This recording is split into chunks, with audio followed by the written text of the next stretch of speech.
कमलनाथ के बीजेपी में जाने की खबर पर जितेंद्र सिंह ने कहा है कांग्रेस से कमलनाथ का रिश्ता पुराना है। जितेंद्र सिंह की तरफ से कहा गया, मुझे नहीं लगता कि वो किसी और पार्टी में जाएंगे। संजय गांधी से अब तक कांग्रेस के लिए किया काम है कमलनाथ ने। मध्य प्रदेश के कांग्रेस प्रभारी हैं जितेंद्र सिंह, और उनकी तरफ से कहा गया है कि मुझे नहीं लगता कि कमलनाथ छोड़ेंगे पार्टी। तो क्या मध्य प्रदेश में बड़ा उलटफेर होने वाला है? बहुत बड़ा सवाल। नकुलनाथ नरेंद्र सलूजा जो एक्स के बायो से, पहले नकुलनाथ ने अपना बायो से कांग्रेस हटा दिया, नकुलनाथ बेटे कमलनाथ के, और नरेंद्र सलूजा जो कि पहले सलाहकार रहे फिर उसके बाद बीजेपी में शामिल हुए, उन्होंने जय श्री राम लिख दिया। 2019 की तस्वीर के साथ लिखा जय श्री राम। अब इसके मायने क्या हैं? ये भी बहुत बड़ा सवाल है। और कुछ देर पहले जब नरेंद्र सलूजा से बात की तो उन्होंने कहा कि कांग्रेस की बहुत बड़ी भूल थी राम मंदिर उद्घाटन में न जाना। तो क्या ये भूल, क्या इसी बात को लेकर नाराजगी? एक और बड़ी खबर जल्दी से बता दें, दिल्ली आने से पहले छिंदवाड़ा में कमलनाथ भावुक भी हो गए। कमलनाथ ने लोगों से कहा सच्चाई का साथ देना, कमलनाथ का साथ मत देना, सच्चाई का जरूर साथ देना। छिंदवाड़ा में कल एक सभा में कमलनाथ ने कहा ये बात।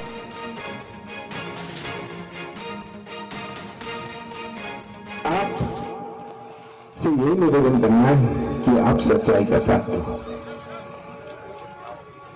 कमलनाथ का साथ मत देना, पर कहो सच्चाई का साथ तो दे दो। सच्चाई का साथ दीजिए, सच्चाई का साथ देंगे तभी आपका भविष्य सुरक्षित रहेगा। बड़ी खबर, सीएम मोहन यादव कमलनाथ की 3 बार मुलाकात। ये देखिए बहुत बड़ी खबर है, 2 महीने में 3 बार बंद कमरे में मुलाकात हुई है। जो भी नए नवेले सीएम बने मोहन यादव, उनकी कमलनाथ से 2 महीने में 3 बार मुलाकात हुई है। हाल ही में कमलनाथ के घर पहुंचे थे सीएम मोहन यादव और दोनों के बीच करीब 1 घंटे तक मुलाकात हुई थी। और देखिए बहुत सारे कयास लगाए जा रहे हैं, अटकलों का बाजार इस वक्त गर्म हो चुका है। बहुत बड़ी राजनीतिक खबर, क्योंकि कमलनाथ नकुलनाथ आ रहे हैं दिल्ली, और न सिर्फ दिल्ली बल्कि छिंदवाड़ा, भोपाल और दिल्ली से सबसे बड़ी कवरेज हम आप तक पहुंचा रहे हैं। शुभम गुप्ता हमारे साथ कमलनाथ के घर से इस वक्त मौजूद हैं, भोपाल से जुड़ रहे हैं। आनंद प्रकाश पांडे हमारे साथ दिल्ली से जुड़ रहे हैं और कुमार विक्रांत हमारे साथ दिल्ली से जुड़ रहे हैं। सबसे पहले शुभम, मैं आपके पास आ रही हूं क्योंकि बताया जा रहा है कि रवाना हो चुके हैं कमलनाथ और नकुलनाथ दिल्ली के लिए। इस वक्त क्या अपडेट मिल रहा है? देखिए बिल्कुल निधि, मैं इस वक्त स्टेट हैंगर पर ही मौजूद हूँ और कमलनाथ और नकुलनाथ दोनों ही अपने प्राइवेट प्लेन से दिल्ली रवाना हो चुके हैं। चूँकि छिंदवाड़ा से सबसे पहले वो हेलीकॉप्टर से स्टेट हैंगर पहुँचे और अब दिल्ली के लिए रवाना हुए हैं। 4 दिनों का ये कार्यक्रम था जिसे कमलनाथ ने रद्द किया है और अब अपने बेटे के साथ वो सीधे दिल्ली जा रहे हैं। देखिए 2 महीनों से इस बात को लेकर चर्चा हो रही है, हालांकि 15 दिनों से सबसे ज़्यादा चर्चा इस बात को लेकर है कि कमलनाथ और नकुलनाथ बीजेपी में शामिल हो सकते हैं। इसको लेकर सीएम मोहन यादव की कमलनाथ से 3 बार मुलाकात हो चुकी है। कुछ ही दिन पहले मोहन यादव अचानक से कमलनाथ के निवास पर रात के 9-10 बजे पहुंचे थे। 1 घंटा दोनों के बीच मुलाकात चली थी और इसके पहले भी दोनों नेताओं की मुलाकात होती आई है। अब बात यहाँ पर ये निकल कर आई है कि कमलनाथ चाहते हैं कि नकुलनाथ का एक तरह से फ्यूचर सेव करना चाहते हैं, उन्हें सांसद बनाए, मगर जो हमारे सोर्सेस ने अभी जानकारी दी है कि बीजेपी इस बात को लेकर कहीं ना कहीं राजी नहीं हो रही थी, बड़े नेता उनके राजी नहीं हो रहे थे कि नकुलनाथ को सांसदी भी दें और केंद्रीय मंत्री भी बनाइए। कमलनाथ ये चाह रहे थे। बीजेपी इस बात को लेकर राजी हुई कि कमलनाथ अगर चुनाव लड़ते हैं और जीतते हैं तो उसके बाद उन्हें केंद्र में मंत्री बनाया जा सकता है, मगर उनके बेटे को मंत्री भी बनाया जाए, इस बात को लेकर कहीं ना कहीं बीजेपी के बड़े नेता एग्री नहीं हो रहे थे। अब क्या कुछ चल रहा है, क्या डील हो गई है, बातचीत हो गई है, ये चीज़ देखना दिलचस्प हो जाती है। बहरहाल दोनों नेताओं की ओर से कोई खंडन नहीं आया है, इतनी देर से लगातार खबरें चल रही हैं, मगर न कमलनाथ ने कुछ कहा है, न नकुलनाथ ने कुछ कहा है। कयास लगाए जा रहे हैं कि कमलनाथ अगर दिल्ली आ रहे हैं तो क्या वो बीजेपी में आ सकते हैं, कमल हाथ में पकड़ सकते हैं? ये बहुत बड़ा सवाल है। बीजेपी की सीनियर नेता सुमित्रा महाजन का भी बड़ा बयान आया है, कमलनाथ राम का आशीर्वाद लेकर आ जाएं, ये कहना है सुमित्रा महाजन का। जिनका विकास में विश्वास हो वो बीजेपी में आए, ये कहा है सुमित्रा महाजन ने। क्या कुछ कहा, आपको सुनवाते हैं। ये बात भी चल रही, कमलनाथ जी भी आने को तैयार है। अगर कमलनाथ का विकास में विश्वास हो तो जरूर मैं कहूँगी राम का आशीर्वाद लेके आओ, काम करो। काम के लिए आ जाओ, वो काम के लिए जो आना चाहता है वो हर कोई आ जाए। तो राम का आशीर्वाद लेकर आए और आओ और काम करो, सुमित्रा महाजन का कहना है। और इससे पहले नरेंद्र सलूजा ने भी अपने ट्वीट पे लिखा, जय श्री राम। अब क्या कांग्रेस से नाराज है कमलनाथ? सवाल ये उठता है, प्रदेश अध्यक्ष से हटाए जाने से क्या नाराजगी है? आप एमपी संगठन में हुए बदलाव से क्या अनबन सामने आई? क्योंकि ये बात निकलकर खुलकर सामने आई। राम मंदिर उद्घाटन में कांग्रेस के इंकार से भी नाराजगी कमलनाथ की सामने आई। छिंदवाड़ा में भगवान राम के नाम के पर्चे तक बांटे गए थे, उनका गढ़ माना जाता है छिंदवाड़ा। कांग्रेस के बड़े कार्यक्रमों से दूरी बनाकर रखी कमलनाथ ने। कांग्रेस राज्यसभा उम्मीदवार अशोक सिंह के नामांकन से भी फिर दूरी बनाई। ये जब नॉमिनेशन हो रहा था तो इससे भी दूरी बनाई। तो इसीलिए ये जो सीरीज ऑफ इंसिडेंट्स हुए या इवेंट्स हुए हैं, ये बताते हैं कि कहीं ना कहीं नाराजगी जो कमलनाथ को घर कर गई थी वो अब सामने क्या आ रही है क्या? आनंद प्रकाश पांडे इस वक्त हमारे साथ हैं। आनंद, सुमित्रा महाजन से काफी कुछ क्लू या संकेत मिलते हैं कि राम का नाम लेकर आ जाइए और काम कर लीजिए, लेकिन बीजेपी खेमे से क्या खबरें मिल रही हैं कमलनाथ को लेकर? देखिए, बीजेपी का ये कहना है कि जो भी अगर बीजेपी में आना चाहता है वो आ सकता है, बशर्ते उसके ऊपर कोई गंभीर करप्शन का है। कहते हुए है कि आप हमें सांसद का टिकट दीजिए और फिर हमें जीत के बाद मंत्री बनाइए। लेकिन हाँ, इतना जरूर है, बीजेपी का कहना है कि अगर कोई आता है तो हम उसका स्वागत करेंगे। और दूसरी बात, जो बीजेपी के नेता बार बार ये कह रहे हैं कि प्रधानमंत्री ने एनडीए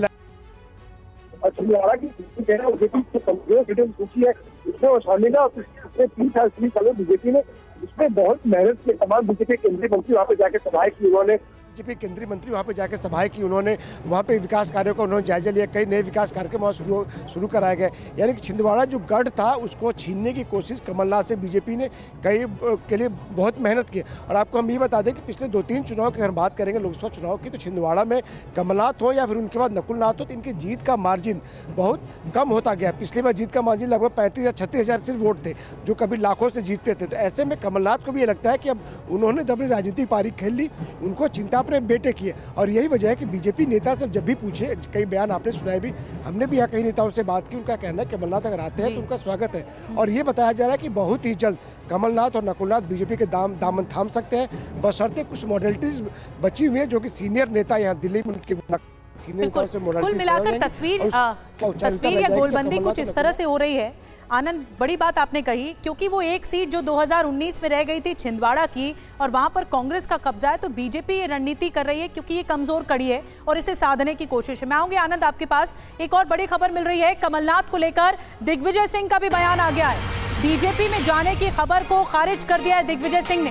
बीजेपी में जाने की उम्मीद भी न करें, नेहरू परिवार के साथ मिलकर चले हैं कमलनाथ। लड़ाई लड़ी है लंबी, जो डर रहे, बिक रहे, वो जा रहे, ये दिग्विजय सिंह ने इशारा किया है। क्या कुछ कहा, आपको सुनवाते हैं। मेरी कल रात को कमलनाथ जी से बातचीत 10:30-11 बजे हुई है। वो छिंदवाड़ा में है और जिस व्यक्ति ने अपने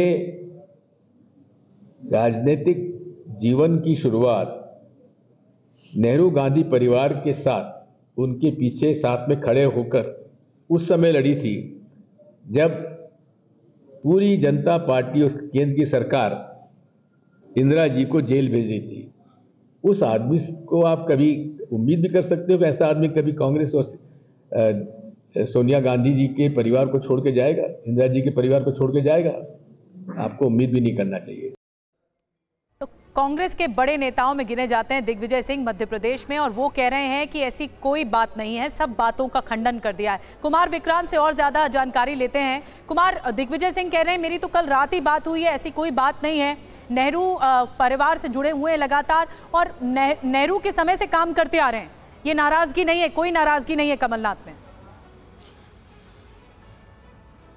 ये देखिए, जो हमारे सूत्र बता रहे हैं, कमलनाथ ने हाल ही में सोनिया गांधी से मुलाकात की थी और राज्यसभा की सीट अपने लिए मांगी थी। और राज्यसभा का जो चुनाव हुआ उसमें कांग्रेस ने जो राहुल गांधी की पसंद थे उनको दरकिनार करके कमलनाथ और दिग्विजय सिंह के करीबी अशोक यादव को टिकट दे दिया। और बीजेपी ने कोई चौथा कैंडिडेट वहाँ से नहीं दिया जिससे कि वहाँ पर कोई चुनाव हो, यानी कि कांग्रेस का कैंडिडेट आराम से वहाँ निकल जाएगा और तब तक कमलनाथ कहीं नहीं जा रहे। लेकिन जिस तरीके से कमलनाथ मायूस हुए कि राज्यसभा का टिकट उन्होंने अपने लिए मांगा, क्योंकि वो चाहते रहे कि नकुलनाथ छिंदवाड़ा से लोकसभा लड़े और कमलनाथ को राज्यसभा मिल जाए, तो उनके समर्थक उन पर लगातार दबाव बनाते रहे। वहीं कांग्रेस के जो दिग्विजय सिंह हैं और जितेंद्र सिंह जो प्रभारी हैं, ये लगातार कमलनाथ के संपर्क में रहे कि भविष्य में नकुलनाथ कांग्रेस में हैं और आप साथी रही है। तो कमलनाथ उनको भरोसा देते आए हैं अभी तक कि वो कहीं नहीं जा रहे। ऐसा जितेंद्र सिंह ने भी कहा, ऐसा दिग्विजय सिंह भी कह रहे हैं। लेकिन जिस तरीके से नकुलनाथ ने अपने बायो से हटाया है कांग्रेस को, उसके बाद ये बल मिला है कि कहीं ना कहीं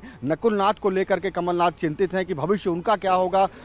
और एक बात और अहम है कि कमलनाथ का जो लगाव या अटैचमेंट कांग्रेस पार्टी से, गांधी परिवार से रहा है, वैसा नकुलनाथ का नहीं रहा है। जी ठीक, क्या ये बात भी क्लियर है कि दिल्ली क्यों आ रहे हैं? इस बात को लेकर भी कोई डिटेल सामने नहीं आई कि कमलनाथ अपने बेटे को लेकर दिल्ली क्यों आ रहे हैं? अचानक से ये छिंदवाड़ा का दौरा रद्द करके क्यों दिल्ली का रुख किया?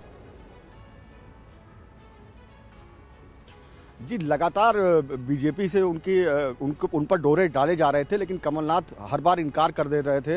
अभी कुछ दिन पहले जब ये खबरें आई कि वो जा सकते, उन्होंने बाकायदा ट्वीट करके कांग्रेस की नीतियों पर चलने की बात की। 15 फरवरी को उन्होंने ट्वीट किया जब यूथ कांग्रेस के मध्य प्रदेश के नेताओं को गिरफ्तार किया गया, वहाँ उन्होंने मध्य प्रदेश सरकार के खिलाफ ट्वीट किया, तानाशाही सरकार करार दिया। तो कमलनाथ लगातार संपर्क में थे कांग्रेस के। ऐसे में इस बीच में आखिर क्या हो गया पिछले 2 दिनों के भीतर कि कमलनाथ क्या मन बना रहे हैं? एक सवाल यह है, क्योंकि जब नकुलनाथ, जिनका मैं फिर कहूंगा कि जिस तरीके का रिश्ता कमलनाथ का कांग्रेस पार्टी और 10 जनपद से या गांधी परिवार से रहा है, वैसा रिश्ता नकुलनाथ का नहीं रहा है। और नकुलनाथ संसद में भी अलग थलग दिखाई पड़ते रहे हैं। तो नकुलनाथ को लेकर के या नकुलनाथ का दबाव क्या कमलनाथ पर रहा? क्या हुआ आखिर ऐसे 2 दिनों में? क्योंकि नकुलनाथ जब अपने बायो से कांग्रेस को हटाते हैं और दोनों अचानक दिल्ली आते हैं, तो कयासों का बाजार गर्म होना लाजमी। बिल्कुल, बड़ी बात आप कह रहे हैं कि कयासों का बाजार गर्म है। इस वक्त सुर्खियां लगातार हो रही हैं कि कमलनाथ अगर दिल्ली आ रहे हैं तो क्या मकसद के तहत आ रहे हैं? क्या बीजेपी ज्वाइन करने का मकसद है या कमल हाथ में थामने का मकसद है कमलनाथ का? शुभम भी हमारे साथ लगातार भोपाल से बने हुए हैं। शुभम बता रहे हैं कि कमलनाथ रवाना हो चुके हैं, नकुलनाथ भी रवाना हो चुके हैं। सांसद हैं जो नकुलनाथ छिंदवाड़ा से। मैं शुभम आपसे जानना चाहूंगी कि ये जो विद्रोह है, जो सुगबुगाहट सामने आ रही है, चुनावों के बाद ये बात भी निकलकर सामने आई मध्य प्रदेश में कि जो कांग्रेस के एमएलएज हैं वो भी नाराज चल रहे हैं, अंदर खाने जड़ें कमजोर हो रही हैं कांग्रेस की। बिल्कुल ठीक कहा आपने निधि, और उसके 2 उदाहरण हमारे सामने हैं। अगर आप इन 15-20 दिनों में या 1 महीने में देखें तो कई बड़े नेता कांग्रेस छोड़कर बीजेपी में शामिल हुए हैं। अभी नर्मदापुरम से 3 दिन पहले ही 3000 से ज़्यादा कार्यकर्ता कांग्रेस के बीजेपी में शामिल हुए। उससे पहले जो जबलपुर के महापौर थे, कांग्रेस से जीते हुए थे, वो बीजेपी में शामिल हो गए। अब वो भी बड़ा सवाल था, क्योंकि ये जो महापौर थे ये कमलनाथ के ही एक तरह से खास माने जाते थे। और इसके अलावा अगर आप चीज़ें देखें तो नकुलनाथ देश के कांग्रेस के एकमात्र ऐसे सांसद हैं जिन्होंने राम को लेकर कई बड़े बड़े आयोजन किए। 4 करोड़ 31 बार राम का नाम लेखन करना, इस तरह का कार्यक्रम किया। उससे 2-3 बसों में भरकर अयोध्या पहुंचाया गया। तो हमने मध्य प्रदेश में इतने सारे विधायक, शुभम इसी से जुड़ी हुई अगली बड़ी खबर भी बताने जा रहे हैं। मैं आऊंगी शुभम इसी बात को लेकर, इसी बात को कोट करते हुए कि राम का नाम का जाप का आयोजन जो करवा रहे थे, राम मंदिर को लेकर नकुलनाथ ने बड़ा कार्यक्रम भी किया। जैसा कि शुभम बता रहे थे, राम मंदिर को लेकर नकुलनाथ ने बड़ा कार्यक्रम छिंदवाड़ा में किया था, जो कि कमलनाथ और नकुलनाथ का बताया जाता है गढ़। 4 करोड़ 31 बार राम नाम लिखने का ये अभियान चलाया गया। ये पूरा कैंपेन था। 3 बसों में भरकर ये लेखन को अयोध्या तक भेजा गया था। देश भर में नकुलनाथ कांग्रेस के एकमात्र ऐसे सांसद थे जिन्होंने राम मंदिर को लेकर इतना बड़ा कार्यक्रम किया था, और वो भी कांग्रेस के नेता की तरफ से, जबकि कांग्रेस आलाकमान ने न्योता ही ठुकरा दिया था।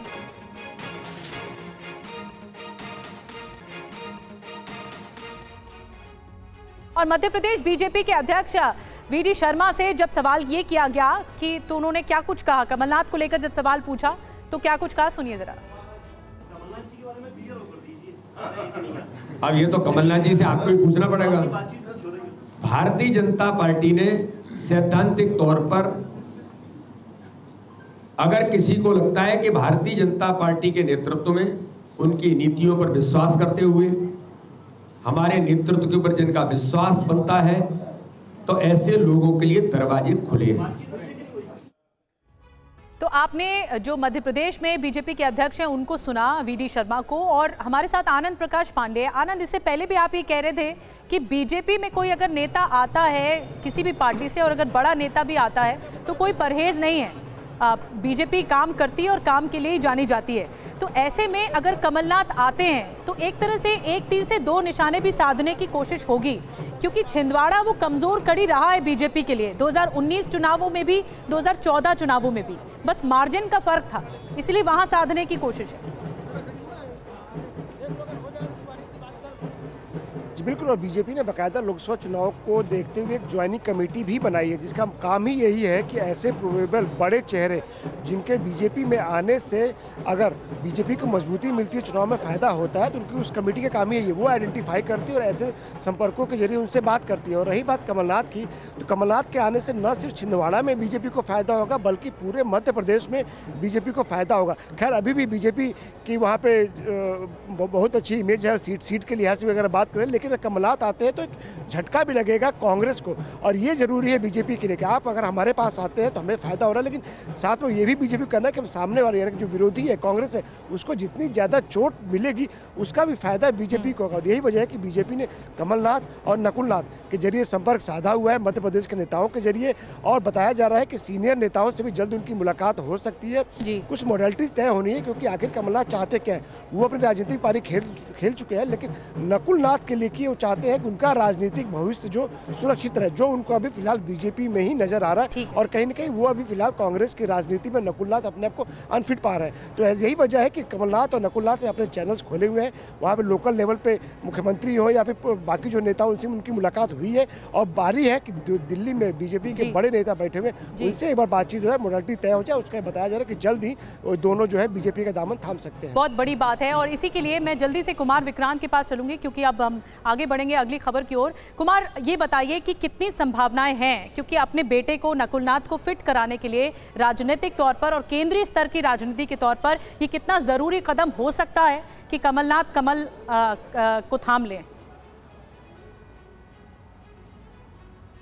देखिए, सियासत में इस तरह के अंदाजे और कयास लगाना बहुत मुश्किल होता है, लेकिन जब आप ये देखती हैं कि अपने हैंडल से नकुलनाथ बायो हटा देते हैं, बायो से कांग्रेस हटा देते हैं, और उस वक्त में निश्चित तौर पर ये आप कह सकती हैं प्रतिशत बढ़ जाता है कि शायद कांग्रेस से अब दूरी बनाने का मन वो बना रहे हैं, क्योंकि 15 फरवरी तक वो लगातार बीजेपी के खिलाफ कमलनाथ ट्वीट करते आए हैं, नकुलनाथ नहीं कर रहे हैं। और जैसा मैंने कहा कि कमलनाथ का जो दिल का रिश्ता या गांधी परिवार से रिश्ता रहा है वो नकुलनाथ का नहीं रहा है, और भविष्य अब नकुलनाथ का है, कमलनाथ का नहीं। तो ये सारी बातें बता रही हैं कि कहीं ना कहीं जो कुछ ना कुछ पक रहा है, और हाथ छोड़ के कमलनाथ कहीं कमल की सवारी तो नहीं करने जा रहे हैं। बिल्कुल, बहुत बड़ी बात है, लेकिन अब ये देखना होगा अगर ऐसा होता है तो अशोक चव्हाण के बाद एक और बड़ा झटका कांग्रेस को लगेगा, क्योंकि कमलनाथ कद्दावर नेताओं में गिने जाते हैं कांग्रेस के, और क्या नाराजगी है अब ये तो टटोलने की बात होगी। बहुत बहुत शुक्रिया कुमार, और साथ ही आपका भी आनंद प्रकाश पांडे भी हमारे साथ जुड़े थे, शुभम गुप्ता आपका भी बहुत बहुत धन्यवाद।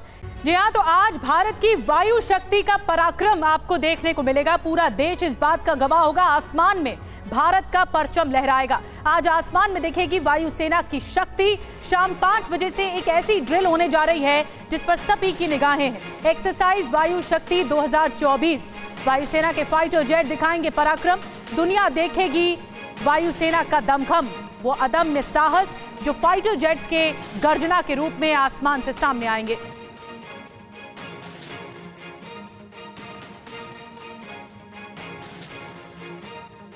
तो अब से करीब 3 घंटे बाद शुरू होने वाला है भारत की वायु शक्ति का सबसे बड़ा प्रदर्शन, वायु शक्ति 2024। और जैसलमेर के Pokhran air to ground range में वायु शक्ति 2024 एक्सरसाइज होने वाली है, और इस एक्सरसाइज का साक्षी बनने के लिए कई गणमान्य लोग पहुंचने वाले हैं। शाम 5 बजे से जैसलमेर के Pokhran air to ground range में भारत की वायु ताकत को पूरी दुनिया देखेगी। आज की एक्सरसाइज फायर पावर एक्सरसाइज है, जिसमें वायुसेना ठीक वैसा प्रदर्शन करेगी जैसे युद्ध के दौरान किया जाता है। इसमें फाइटर जेट उड़ान भरेंगे, दुश्मन के गढ़ को धराशायी करने की कोशिश करेंगे, आसमान से मिसाइल गिराई जाएगी, एंटी मिसाइल का भी इस्तेमाल होगा, हेलीकॉप्टर से भी गोले दागे जाएंगे। नज़ारा ऐसा होगा जैसा युद्ध का होता है। और वायु शक्ति 2024 में एयरफोर्स की अटैकिंग और डिफेंसिव फोर्स परफॉर्म करेगी। करीब 121 एयरक्राफ्ट आज हैरत अंगेज नज़ारा पेश करेंगे।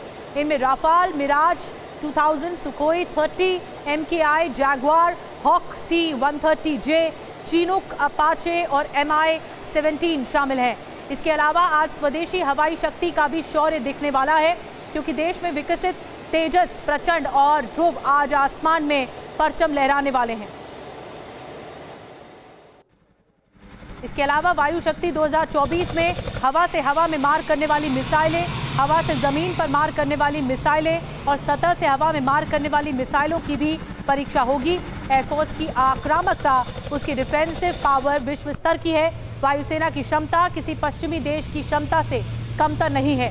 आज के फायर पावर में दुनिया वायुसेना के युद्ध कौशल को देखेगी।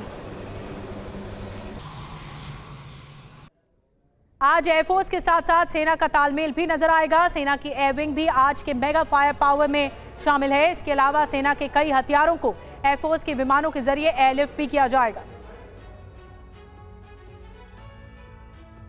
आज का फायर पावर पाकिस्तान से महज कुछ ही किलोमीटर की दूरी पर हो रहा है। ऐसे में जब भारत का आसमान गरजेगा तो उसकी थर्राहट दुश्मन देश तक भी सुनाई देगी। चीन की चुनौतियों के मद्देनजर भी वायु शक्ति 2024 बेहद अहम है। पे फाइटर्स के रूप में 4 मिराज 2000 250 केजीज के बॉम्ब यहाँ से आपको ड्रॉप करते हुए दिखाई देंगे। साथ ही में हेलीकॉप्टर्स में यहाँ पे LCH प्रचंड इंडक्ट हुआ है जोधपुर से, जो कि यहाँ पे पहली बार इस वायु शक्ति में डेब्यू करेगा और अपने आप प्रदर्शन दिखाएगा रात में, जबकि वो NVGs पे रॉकेट फायर करेगा।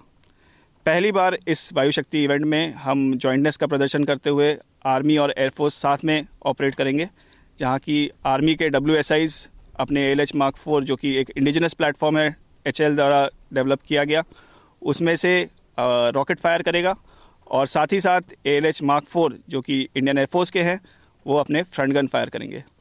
इसके अलावा हमारे पास Mi-17 1Vs हैं जो कि 80 mm रॉकेट्स फायर करेंगे इस इवेंट में, और साथ ही साथ Mi-17 प्योर जो बेस यूनिट है और जो चिनूक एयरक्राफ्ट है वो टैक्टिकल मोबिलिटी को प्रदर्शित करेगा।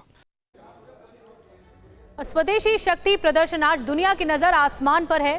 कितने विमान आपको बता रहे हैं इसमें शामिल हो रहे हैं। इस ड्रिल में 77 फाइटर जेट्स शामिल हो रहे हैं, जिसमें से 41 हेलीकॉप्टर भी हैं, 5 परिवहन विमान भी हैं।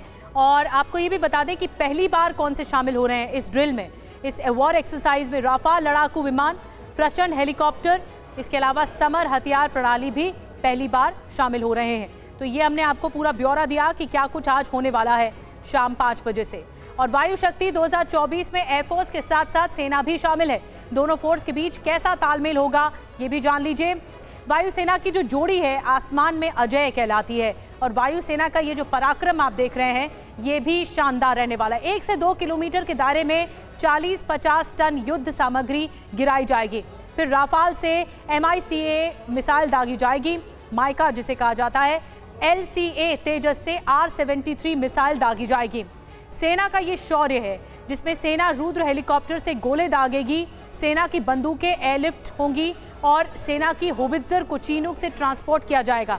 ये जो नज़ारा होगा ये बहुत दिलचस्प होने वाला है और ये दुनिया देख पाएगी, इस बात की गवाह बन पाएगी कि कैसे वॉर एक्सरसाइज होती है।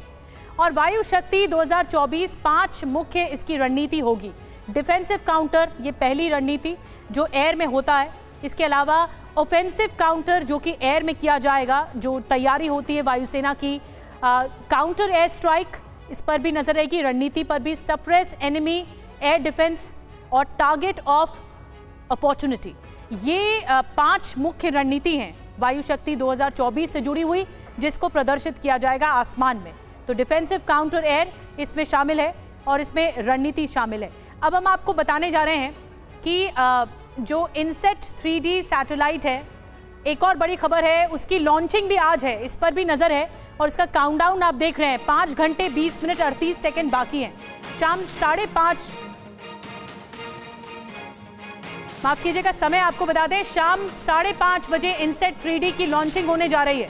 लॉन्चिंग के 20 मिनट बाद ऑर्बिट में स्थापित होगा, लेकिन ये प्रक्रिया शाम 5:30 बजे होगी।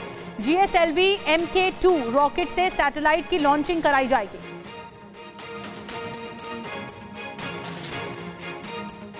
तो इनसेट 3D सैटेलाइट की लॉन्चिंग आज होने वाली है। देखो, एक और कामयाबी की उड़ान भारत के नाम होने वाली है और इसरो की तरफ से एक बहुत बड़ी लॉन्चिंग इसे बताया जा रहा है। सैटेलाइट लॉन्चिंग है ये, और 20 मिनट बाद फिर ऑर्बिट में स्थापित होगा। जब इसकी लॉन्चिंग हो जाएगी फिर उसके बाद ऑर्बिट में स्थापित होगा। GSLV Mk2 रॉकेट से सैटेलाइट की लॉन्चिंग कराई जाएगी।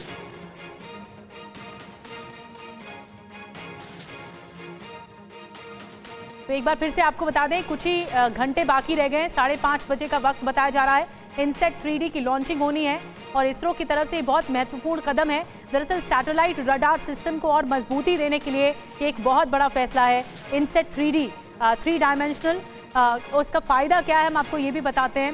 लेकिन GSLV Mk2 रॉकेट से इसकी लॉन्चिंग कराई जाएगी।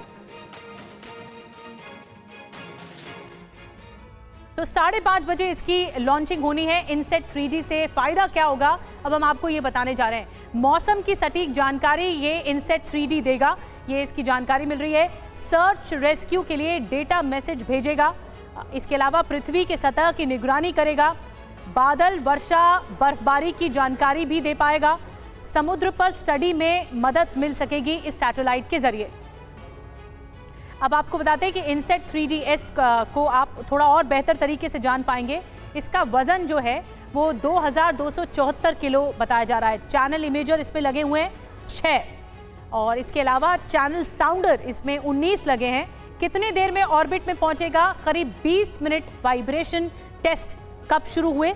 और 10 नवंबर 2023 की वो तारीख जब वाइब्रेशन टेस्ट शुरू हुए थे, और उसके बाद से ही अब ये आज की तारीख 2024 का ये महत्वपूर्ण पड़ाव। खबरों में आगे बढ़ते हैं, बात पाकिस्तान की कर लेते हैं। पाकिस्तान में इमरान खान का बड़ा दांव सामने आ गया है। चुनावी धांधली के खिलाफ बड़ा प्रदर्शन हो रहा है। सिंध प्रांत में बड़ा प्रदर्शन किया गया है। सड़कों पर पाकिस्तान की जनता उमड़ पड़ी है। आपको बता दें कि प्रदर्शन के पीछे इमरान खान की पार्टी पाकिस्तान तहरीक इंसाफ PTI बताई जा रही है। उसके समर्थक हजारों की तादाद में इस तरह सड़कों पर उतर आए हैं। सिंध प्रांत में सबसे ज्यादा प्रदर्शन हो रहा है।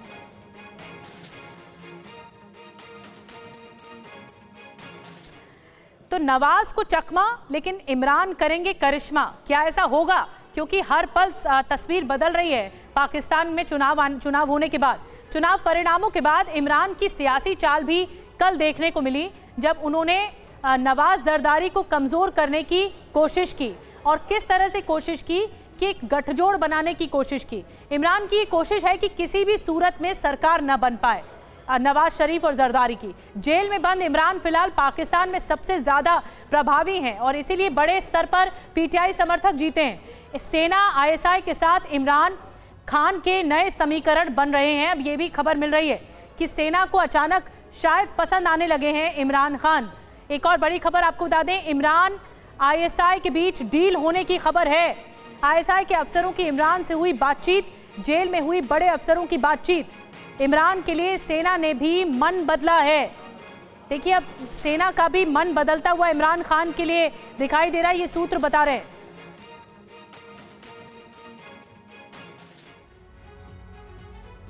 और आपको डिटेल में जानकारी देते हैं कि कैसे सेना के किस अफसर ने इमरान खान से संपर्क किया है। इमरान सेना गठजोड़ फिर रंग लाएगा क्या? देखिए, बड़ी बात है, बड़ा डेवलपमेंट है। रावलपिंडी की अदियाला जेल में बंद इमरान खान से सेना के अफसरों ने संपर्क किया है। Joint chief of staff committee के अध्यक्ष जनरल सहर ने इमरान से बातचीत की है। बुशरा बीबी से chief of general staff lieutenant general Awais Dastgir ने संपर्क किया है।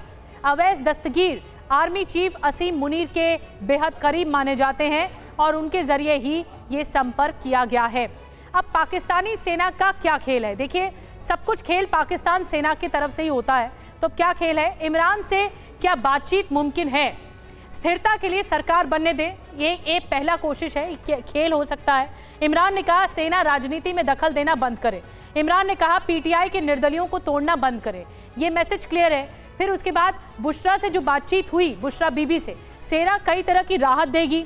PTI को खैबर पख्तूनख्वा में सरकार बनाने की अनुमति हो सकती है। सुरक्षा की पूरी गारंटी भी सेना की तरफ से दी जा सकती है। तो अगर सेना मान जाए या सेना को पसंद आने लगे इमरान खान, तो फिर बात बन सकती है और इमरान खान एक बार फिर से वजीर आज़म बन सकते हैं पाकिस्तान के। लेकिन इसके पीछे भी बहुत सारे पेच फंसे हुए हैं। तो इमरान खान राजनीति में पुरजोर कोशिश कर रहे हैं कि वो वापसी कर लें फिर से, लेकिन अभी भी इस पर क्वेश्चन मार्क या सवालिया निशान है